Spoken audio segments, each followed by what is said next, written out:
በዛሬው የተረካ ሰዓታችን አለማየሁ ገላጋይ ማዕበል ጠሪ ወፍ ሲል በ2016 ዓ.ም ካሳተመው የደራሲያንን ሕይወትና ሥራዎች ከዳሰሰበት መጽሐፍ ውስጥ ያገኘነውን ገብረ ክርስቶስ የሁለት ጽንፍ አድማስ የተሰኘውን መጣጥፍ እንደዚህ አሰናዳ ነው።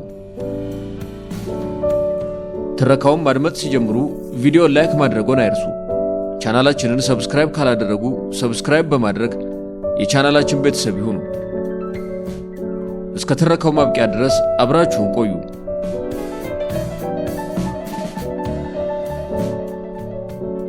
ሀገሬ ውበት ነው ለምለምና ነፋስ የሚጫወትበት፣ ፀሐይ የሞላበት ቀለም የሞላበት አገሬ ቆላ ነው ደጋ ወይና ደጋ፣ እዚያ ብርሃን አለ ሌሊቱ ሲነጋ፣ እዚያ ዘመድ አለ ሁሉም የእናት ልጅ ነው ሁሉም የአባት ልጅ ነው፣ ጠላትም አንዳንዴ ይመጣል መቃብር፣ ባለጋራ ቸር ነው የአገር ልጅ ሲቸገር፣ መቅደስ ነው ሀገሬ አድባር ነው ሀገሬ፣ አገሬ አርማ ነው የነጻነት ዋንጫ በቀይ የተጌጠ በአረንጓዴ ቢጫ፣ አገሬ ታቦት ነው መቅደስ የሃይማኖት ዘመን የፈተነው በጠበል በጸሎት፣ ለምለም ነው አገሬ ውበት ነው አገሬ። ገብረ ክርስቶስ ደስታ ሀገሬ በሚል ርዕስ የናፍቆቱን ምስቅልቅሎሽ በቃላት ድርድር የሰደረበት ግጥም ነው። ገብረ ክርስቶስ የአንጎራጓሪዎችን ባህር እየተላበሰ ገጣሚ ይመስለኛል። ሥራዎች ውስጥ ብልጭ ቁልጭ ያለች እውነት ብጥር ንጥር ባሉ ቃላት ይቀርባሉ። ቋንቋው መሸራመምም ሆነ መሽኮርመም አያውቅም። ሲናፍቅ ሲያፈቅር ሲደመም ሲቆዝም እንደ እግዚአብሔር ሰው ይሁድን አለመደበቁ ነው የግጥሞቹ ውበት። በዚሁ ሀገሬ በተሰኘ ግጥሙ መደምደሚያ ላይ እንዲህ ይላል። በሞት እሄዳለሁ ከመሬት ብገባ፣ እዚያ ነው አፈሩ የማማ ያባባ፣ ሳስብ እሄዳለሁ ቢሰበርም እግሬ፣ አለብኝ ቀጠሮ ከትውልድ አገሬ፣ አለብኝ ቀጠሮ ከትውልድ አገሬ ካሳደገኝ ጓሮ። የሚያሳዝነው ግን ይሁሉ ምኞት ይሁሉ ፍቅር ነፋስ ያገኘው ጠል ሆኖ ነው የቀረው። ገብረ ክርስቶስ በአብዮቱ ዘመን ሳይወድ ከተሰደደበት ባዕድ አገር 3 ዓመት እንኳን ሳይደፍን በመጋቢት 21 1973 ዓ.ም አሜሪካ ኦክላሃማ ውስጥ ሕይወቱ አለፈች። አስክሬኑም እንዳሰበው ለሀገሩ መሬት ሳይበቃ እዚያው ባዕድ ሀገር ውስጥ ተቀብሯል። አንዳንድ ጊዜ ሁኔታዎች እንዲህ ይጨክናሉ። ገብረ ክርስቶስ ሀገሩ ፍቅሩ ነበረች፣ ምናልባትም የሕይወቱ ሁሉ ትርጓሜ። በግጥሞች ውስጥ ስለ ፍቅር፣ ስለ ናፍቆት፣ ስለ ቸርነት፣ ስለ እድገት ሲያጫውተን ሀገሩ የነገሮቹ ሁሉ ማሰናሰያ ሆና ነው የምትቀርበው። ለገብረ ክርስቶስ ኢትዮጵያ ቁዛሜው ነበረች፣ አዝሎ እሽሩሩ ሚላት። ታዲያ ምን ይሆናል ለአጸደ ሥጋው ቀርቶ ለአስክሬኑ ማረፊያ ነፈገችው። ገብረ ክርስቶስ በጨቅላነቱ ሀገርና ጡት ተጎናግነው የቀረቡለት ለጋገላውን ያሞቀው እራፊ ጨርቅ ብቻ ሳይሆን በወቅቱ ከነጻነት ጋር የተፋታቸው ሀገሩ ጭምር ነበረች። ገብረ ክርስቶስ ፋሺስት አገራችንን ወሮ ሲገባ ገና የ4 ዓመት ልጅ ነበረ። የተወለደው በሐረር ከተማ ጥቅምት 5 ቀን 1924 ዓ.ም። ለቤተሰቡ 10ኛ ልጅ የሆነው ገብረ ክርስቶስ እናቱ ወይዘሮ አጸደ ማርያም ወንድማገኘው የሞቱበት ገና 1ኛ ዓመቱን በወጉ ሳይቆጥር ነበር። የ3 ዓመት ልጅ ሳለ የቤተ ክህነት ሊቅ ከሆኑት ከአባቱ ካለቃ ደስታ ነገዎ ጋር ወደ አዲስ አበባ መጣ። ብዙም ሳይቆይ ፋሺስት ኢጣሊያ ኢትዮጵያን ወራ ለነጻነታቸው በተቆረቆሩት ንጹሕ ኢትዮጵያውያን ላይ የካቲት 12 ያደረሰችውን ጭፍጨፋ ጨቅላው ገብረ ክርስቶስ በዓይኑ አይቷል ሰምቷልም፣ ሀገር ምን ማለት መሆኑን ጭምር። ገብረ ክርስቶስ አባቱ በፋሺስቶች ስለታሰሩበት ለ1 ዓመት ያህል በብቸኝነትና በችግር ዘመዶች ጋር ተጠግቶ ቆይቷል። አባቱ ሲፈቱ ወደ ሐረር ቢመለስም አፍታም ሳይቆይ ፋሺስቶች የሐበሻ ሕፃናትን ለመጠቀሚያ በሚያዘጋጅ ቢላል በተባለ ትምህርት ቤት በግድ እንዲገባ ተደረገ። የዚህ መጥፎ ነገሮች ሁሉ መነሻ የሀገር ነጻነት መታጣት እንደሆነ በሕፃኑ ገብረ ክርስቶስ ጭንቅላት ውስጥ ታትሞ እስከ መጨረሻው ዕለት ድረስ ቆይቷል። ለዚህም ይመስላል እዚህ ያለ ነጻነት በሀገር መመካት፣ በተወዳጅነት፣ በባለቤትነት እዚህ ያለ ነጻነት ሲል የገጠመው። ገብረ ክርስቶስ የአንደኛ ደረጃ ትምህርቱን ከ1933 እስከ 1938 ዓ.ም ድረስ እዚያው ሐረር ከተማ ራስ መኮንን ትምህርት ቤት ተምሯል። ከመደበኛ ትምህርቱ ጎን ለጎን አባቱ የብራና ጽሑፎችን በሐረግ ሲያስጌጡ ካጠገባቸው ሳይለይ ከቀለም ጋር ተዋውቋል። ስለዚሁ ጉዳይ ሲድኒ ሄድ የተባለ ጋዜጠኛ ለአፍሪካን አርት መጽሔት ገብረ ክርስቶስን አነጋግሮት ሲመለስ አባቴ የግራፊክስ ሙያተኛ ስለነበር በስዕል ጉዳይ ከሕፃንነቴ ጀምረው ያበረታቱኝ ነበር። እሳቸውም በብራና ላይ የተጻፉ የሃይማኖት መጻሕፍትን ያስጌጡና ይሰሩ የነበሩ ሰው ናቸው። በመጀመሪያ ወታደር የመሆን ፍላጎት ነበረኝ። በኋላ ፍላጎቴ ወደ ዘመናዊ እርሻ ጥናት ስለተዘዋወረ በአዲስ አበባ ዩኒቨርሲቲ ኮሌጅ የሳይንስ ክፍል ገብቼ ለ2 ዓመታት ተማርኩኝ። ኮሌጅ ውስጥ የገባሁት የተጨበጠ ሥራ ያስይዘኛል ብዬ በመገመት ነበር። ስዕል ለደህና ኑሮ መገንቢያነት በአገራችን አልታመነበትም። ቤተሰቤም የእርሻ ትምህርት እንድማር ይፈልጉ ነበር። እንደኛ ላለች ሀገር የእርሻ ትምህርት መከታተል አስፈላጊ በመሆኑ ታላቅ ምርጫ አድርጌው ነበር። ይሁን እንጂ ቆይቼ ከስዕል ሥራ ፈጽሜ ርቄ እንዳርቅ መገንዘብ ጀመርኩ። ከዚያ ከትምህርት ቤት ወጥቼ ሰዓሊ ለመሆን በሚቻለኝ መንገድ መማር ጀመርኩ። ገብረ ክርስቶስ ቃላቱ ብቻ ሳይሆኑ ቀለሙም በመወድስ ሀገር የተበጠበጠ ነው።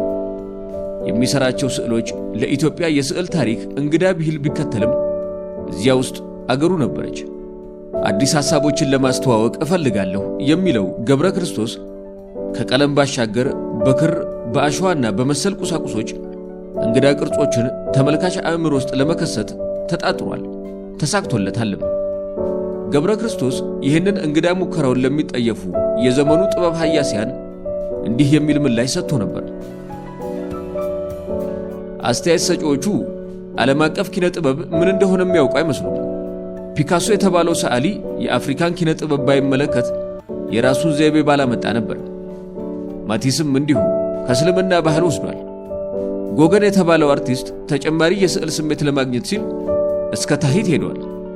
እኛም በመልማት ላይ በሚገኙ አገሮቻችን ዘመናዊ ሕንፃዎችን፣ ዘመናዊ መንገዶችን ስንሰራ ዘመናዊ አውቶሞቢሎችን እናሽከረክራለን። በጠቅላላው በቴክኖሎጂ፣ በሳይንስ፣ በትምህርትና በመሳሰሉት ዓለም አቀፍ ሥራዎች እንጠቀማለን። ስለዚህ ኪነ ጥበብ ብቻ ለምን ከሌሎች ይለያል? እንዳለውም ባልፈጠጠው ድብቅ የአሳሳል ዘይዴ እንግዳ በትረ ብሩሹን ይዞ ገፋበት። ለግጥሞቹ ጆሮ እንዳላጣ ሁሉ ለስዕሎቹም ዓይን አልጠፋም። እንደውም በዚሁ ጥበባዊ አቋሙ ሳቢያ በወቅቱ የቀዳማዊ ኃይለ ሥላሴ የሽልማት ድርጅት ይሰጥ የነበረውን የኢትዮጵያን የሥነ ጥበብ ሽልማት ከሜትሪስት አፈወርቅ ተክሌ ቀጥሎ በ1958 ዓመተ ምህረት ተቀብሏል። ገብረ ክርስቶስ በወቅቱ ያደረገው ንግግር እንዲህ የሚል ነበር።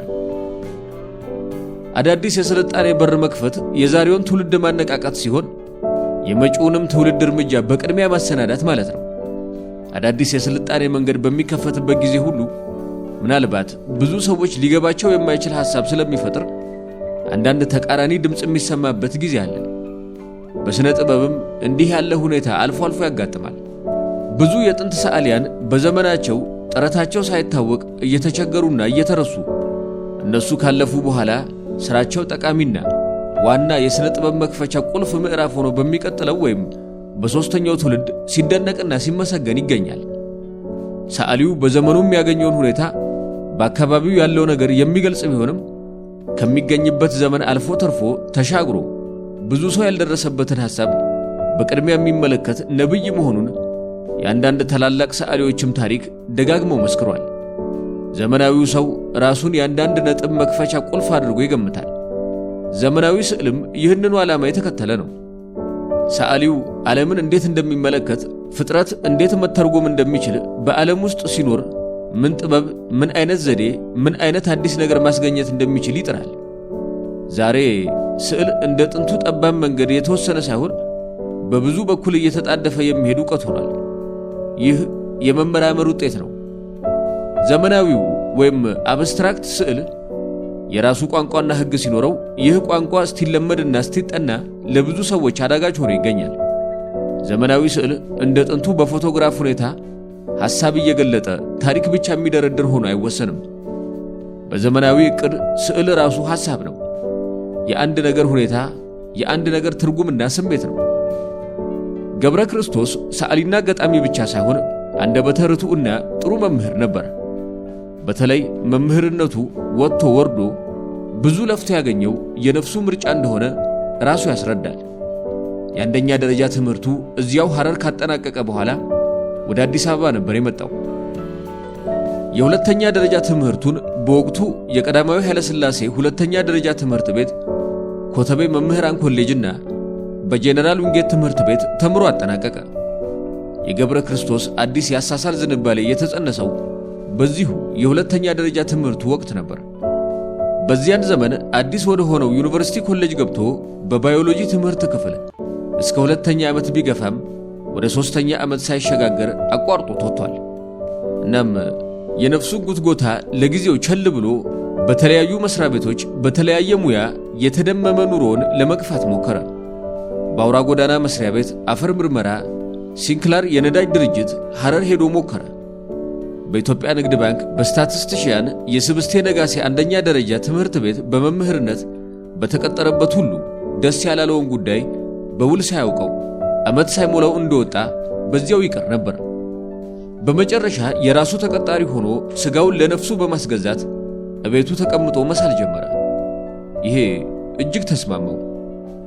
በ1964 ዓ.ም ገብረ ክርስቶስ የመጀመሪያው አዝመራውን ይዞ ወደ ወገኖቹ ተቀላቀለ። በወቅቱ የአሜሪካ ማስታወቂያ ድርጅት በነበረው ቤተ መጻሕፍት የዘመናዊ አሳሳል ውጤቶችን ለእይታ በቃ። የአሳሳል ስልቱ ለመጀመሪያ ጊዜ የአበሾችን ዘይቤ ተከትሎ መቅረቡ በመሆኑ ግርታን ፈጥሮ ነበር። የሁኔታው ቅዝቃዜ ገብረ ክርስቶስን አጥንቱ ድረስ ዘልቆ ሳይሰማው አይቀርም። በመሆኑም በሕይወቱ እጅግ መደመምና ስለ ጥበቡ በሙሉ ልቡ ማብራራትን ተያያዘው። ይሁንና ከዓለም ጫና ሁሉ ነፃ ሆኖ ባሻውና ባሰኘው አቅጣጫ እንዲነጉድ የሚያደርጉ ክንፉ የተሰበረው አፍታም ሳይቆይ ነበር። ከዓለም ግዴታ ተፋቶ በሩን ቢጠረቅምም የአቋሙ አጋር የሆኑት አባቱ በዕለት ጉርሱ በዓመት ልብሱ ይተባበሩት ነበር። በ1947 ዓ.ም የሥጋው ብቻ ሳይሆን የጥበብ አባቱ አረፉ። መሪር ሐዘን ከመሪር ሐዘን ጋር የመኖር ጥያቄ ተዳብሎ መጥቷልና ወደ ሥራ ፖይንት ፎር በተባለው የአሜሪካ ትምህርትና ባህል ማዕከል ውስጥ በሕፃናት መጻሕፍት ዝግጅት ክፍል ተቀጠረ። ከሥራው ጎን ለጎን ከፊል ጊዜውን ለስዕል ሥራው በመስጠት ከሁለት ዓመት በኋላ በ1949 ዓ.ም ህንድ ኒው ዴሊ ከተማ ውስጥ በተከናወነው የዓለም አቀፍ የወጣቶች ስዕል ትርኢት ተካፈለ። ኢትዮጵያን ብሎም አፍሪካን ለመጀመሪያ ጊዜ በመሰል መድረኮች ላይ ማስተዋወቁ ነበር። ቀጣዩ ዓመት ለገብረ ክርስቶስ ሕይወት እጅግ አቀበታም ሆነ። በሚፈልገው ፍጥነትና ጉልበት ወደ አሰኘው የጥበብ አቅጣጫ እንዳይጓዝ አብተው የያዙት ዓለማዊ ስንክሳሮች ከመብዛታቸው ጋር ጤናው ይቃወስ ጀመር። በዚህ 25 ዓመት ባልደፈነው አፍላ ዕድሜው ለስነ ልቦና ቁልቁለት ለሚዳረገው የለምጽ በሽታ ተዳረገ። ቁጡ ቅብጥብጥና የማይረካ ሕይወት በኑሮ ላይ ሰፈኑ። ይሁንና በሰዓሊነቱ ለመግፋት ሲል በ1950 ዓ.ም ወደ ኮሎኝ ምዕራብ ጀርመን ተጓዘ። በኮሎኝ ዩኒቨርሲቲ የሥነ ጥበብ ታሪክ አጥንቶ ተጨማሪ 1 ዓመት እዚያው በመቆየት ስዕሎቹን ሲሰራ ቆይቶ ኮሎኝን ጨምሮ በቦን የመጀመሪያውን አፍሪካዊ የስዕል ሙያተኛ ተብሎ በ1954 ዓ.ም ተመለሰ። ቀጣዮቹ ዓመታት ለገብረ ክርስቶስ እጅግ የተረጋጋ ሕይወት የመራባቸው ነበሩ። በሥነ ጥበብ ትምህርት ቤት በስዕል መምህርነትና በምክትል ርዕሰ መምህርነት ለ12 ዓመት አገልግሏል። በወቅቱ የሚሰራቸው ስዕሎቹን በኤግዚቢሽን እያቀረበ በተመልካቹ የተሻለ መጣጣምን አግኝቷል።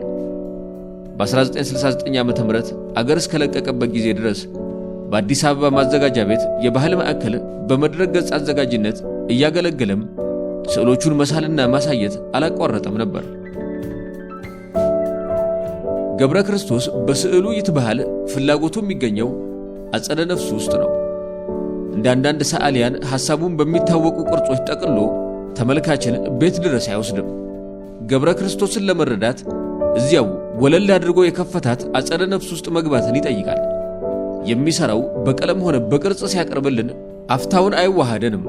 በአልፎ ያጅነት ተመልካች ገብረ ክርስቶስ አይጎበኝም። ረጋ ደመም ቁዝም ማለትን ይጠይቃል። በተለይ ከአጽም ጋር አዳብሎ የሚያቀርበው ሐሳብ ተመልካች የጥቋቁር ስሜት ግንፍልታ እንዲያጠይመው የሚያደርገው በመሆኑ ከሩቅ የሚሸሹት ብዙዎች ናቸው። የእሱ ሐሳብ ግን ብርሃናማ ነው። አጽምን የሚተረጉመው እንዲህ እያለ ነው። የዛሬ 8 እና 7 ዓመት ገደማ 1961 እስከ 1962 አጽም በአጽም የሚተረጉም የሰው ምስል በብዛት ሰርቻለሁ። ይህም ምን ነው የሚያመላክተው? በኤክስሬ አይነት መልክ ስንመለከት የሰውን ውስጣዊ ሁኔታና ከዚያም አልፎ ደግሞ ስጋውን አልፈን ዘልቀን ወደ አጥንቱ ሄደን ጎላ አድርጎ የማሳየት ሁኔታን ይገልጻል። እንዲያውም ቀደም ብዬ ምናልባት የወሎን ችግር ተንብያለሁ ወይም ትንቢት ተናግሬያለሁ ማለት ይቻላል። ገብረ ክርስቶስ ይህንኑ የአጽም ማዕከላዊ ሐሳብነት በግጥም ውስጥም አቅርቦታል። ማነህ የተኛኸው እንቅልፍ የደበተ ስጋህን ጥለኸው? ምን ኖረሃል አንተ ንጉሥ ኖረሃል ወይ ጌታ? ወይ ቁርንጮ ለባሽ ለማኙ ከርታታ? ሚኒስተር ደዛችማች ወይም ፊታውራሪ? ባለብዙ ገንዘብ አሽከር አሳዳሪ? ኖረሃል ወይ አንተ አጥንትህ ወላልቆ እንዲህ የሻገተ? ስራህ ምን ነበረ? ቤትህ የት ነበረ? ርስትህ የት ቀረ? የተመራመረ አዋቂ ፈላስፋ ብዙ መሰናክል ካለም ላይ የገፋ ሳይሆን አልቀረህም ጉድ ነው መልክህ የለም። ማነህ አንተ ማናችሁ እናንተ? ጠፍቷል ምልክቱ አጥንትና ስጋ ሲሰነባብቱ። ከሙታን ማህበር በመዝገብ ገብተሃል። ማንኛውም አጥንት አስክሬን ሆነሃል። የሞት ጠባሳ ነህ አስተዋይ ስራውን ከንቱ ነው የምትል አወይ ፍጡር መሆን። አጽም ለገብረ ክርስቶስ ድማሜ ኬላው ነው። በዚህ ስር ሰደድ ምሰላው ራሱንም ጠይቋል እንዲህ ሲል ስወለድ ጀምሮ አብሮኝ የሚኖረው የሚንቀሳቀሰው ይሄ ሰውነቴ ሲበተን ሲፈርስ ነፍሴ ተገላጭ መኖሬን ላስታውስ የት እንደምትቀሪ ምን እንደምትሰሪ እንቆቅልሽ ነፍሴ ንገሪኝ በርጋታ ጨንቆኛል ጠቦኛል ያለሽበት ቦታ። በጀመርነው እንደምድም። ገብረ ክርስቶስ የትክክለኛ አፍቃሪ አንደበት እንጂ ገጣሚ አይደለም። በናፍቆት የናወዘ እንጂ ብዕር የጨበጠ አይደለም። በሀገሩ የኮራ እንጂ ድንገት ብሩሽ የጨበጠ አይደለም። ያም ሆኖ ስለ ፍቅሩ ሀገሩን ባደረገኝ የሚያሰኝ ቅናት የሚያሳድረው ገብረ ክርስቶስ ሀገሩን ፍቅሩን ተነፍጎ መንፈሱና ሥራው ውጪውን ይናውዛል። በ1981 የሰዓሊው ገብረ ክርስቶስ ደስታ ግጥሞች በሚል የቀረበው ዝክረ ጽሑፍ ላይ ገጽ 18 እንዲህ ይነበባል። የገብረ ክርስቶስ ሞት ተራ የአካል ሞት ነው። ይሁን እንጂ ሞቱን ትራጀዲያዊ የሚያደርግ አንድ ቁም ነገር በግጥሞች ውስጥ እናገኛለን። በተለያዩ ግጥሞች ውስጥ ተመልሶ እስኪረግጣት የሚናፍቃት እኔም ከናንተ ይበልጥ የምታኮራኝ አገር አለችኝ የሚላት ሰው ከሀገሩ ውጪ ሰው አይደለም ብሎ ሲተማመንባት የነበረች ሀገሩ የሕይወቱን የመጨረሻ ህልፈት ሳታስተናግድለት መቅረቷ ነው። እንኳን ሞቱ አስክሬኑን ግድ ካልሆነበት ቅጽበታዊ ትንፋሹን እንኳን በባዕድ ሀገር መተንፈስ የማይፈልገው ገብረ ክርስቶስ በ1973 ዓ.ም በኦክላሃማ ስቴት ማረፉ የሰውን ልጅ ሕይወት ወሳኝ ወቅት ጣጣ የሚያስታውስ አሳዛኝ ሁኔታ ነው። ትልቅ ስህተት ነውና ልናርመው ግድ ይለናል። ካለንበት ቀናት ወደ ኋላ ቀናት ወደፊት ሁለት ዕለታት አሉ። ሁለት አንጋፋ ባለቅኔዎች የሚታወሱበት። ቀናት ወደ ኋላ ሎሬት ጸጋዬ ገብረ መድኅን አለ። ቀናት ወደፊት ባለቅኔና ሰዓሊ ገብረ ክርስቶስ ደስታ አለ። ጸጋዬ የካቲት 18 ቀን በስደት እጅ ተይዞ አሜሪካ ውስጥ ሞተ። ገብረ ክርስቶስ የስደት ቁራኛ ማቆት መጋቢት 21 ቀን እዚያው አሜሪካ አረፈ። ጸጋዬ 8 ዓመት ሞላው። ገብረ ክርስቶስ 32 ጥቢ ያሳለፈ። ጸጋዬ ለአገሩ አፈር በቃ። ገብረ ክርስቶስ ግን እግዚኦ የ32 ዓመታት ዝምታና ቸልታችን እንደ ፉርጎ ተቀጣጥለው በፊታችን ነጎዱ።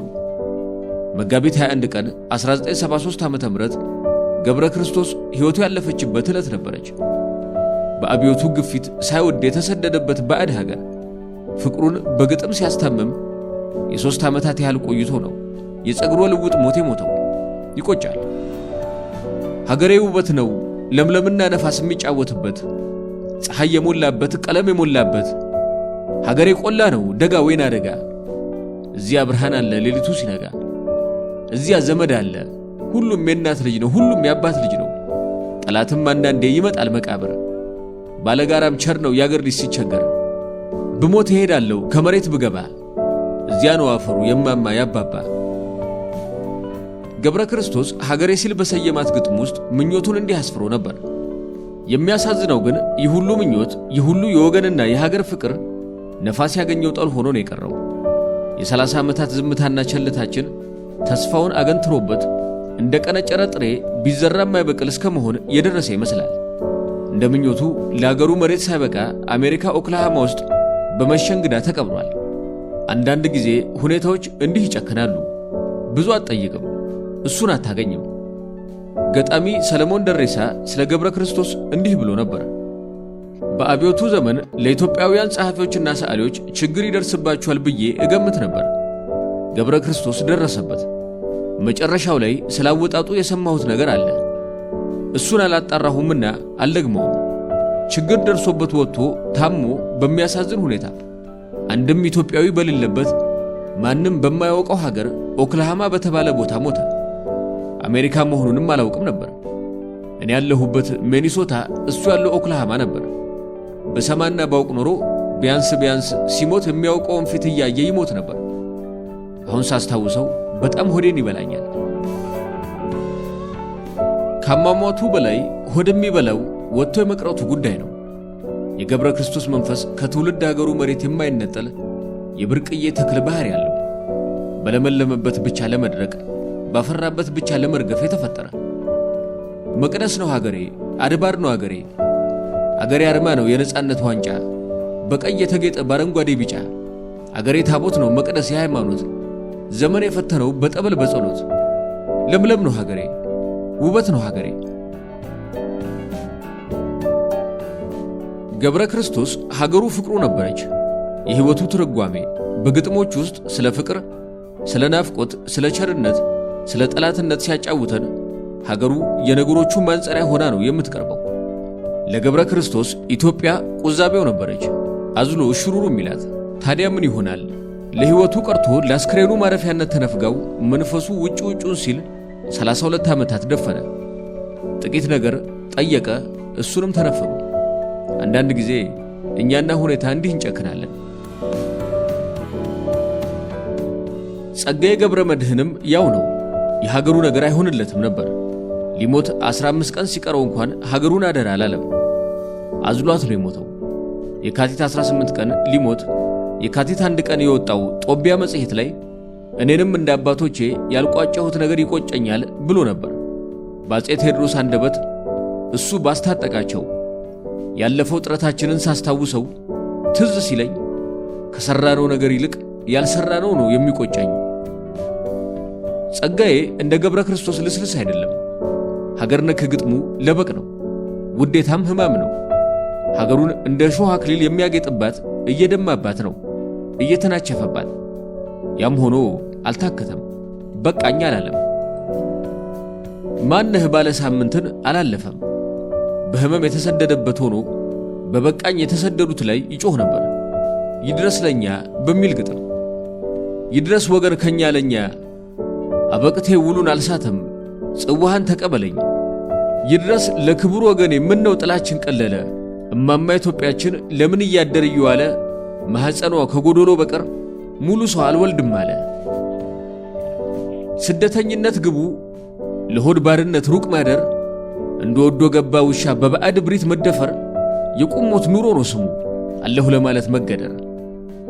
ጸጋዬ ይህንን በተናገረ ዓመት ባልሞላው ጊዜ ውስጥ በጤና እክል ምክንያት ለስደት ተዳረገ። የፈራው ደረሰው፣ የጠላው ወረሰው። ህመሙ እንኳን ከአህጉር አህጉር ቀርቶ ከመንደር መንደር የሚያላውስ አልነበረም። ኒውዮርክ ከተማ ብሮንክስ ውስጥ ቅዱስ ባርናባስ ሆስፒታል ዲያሊሲስ የኩላሊት ሕክምና ማዕከል በሳምንት 3 ቀን እየተመላለሰ ይታከም ነበር። ይሁንና ከመንፈስ ጉድለቱ በላይ የጤና እክሉ የሚያሳስበው አይመስልም። ጦቢያ መጽሔት ላይ ሲጠየቅ እንዲህ ነበር የመለሰው። የኢትዮጵያ አምላክ ይመስገን፣ ከሀገር ናፍቆት በስተቀር ጤንነቴን ደህና ነኝ። ስለ ጸጋዬ የሚቆጨን ከሁኔታዎች መጥመም ጋር ተያይዞ ነው።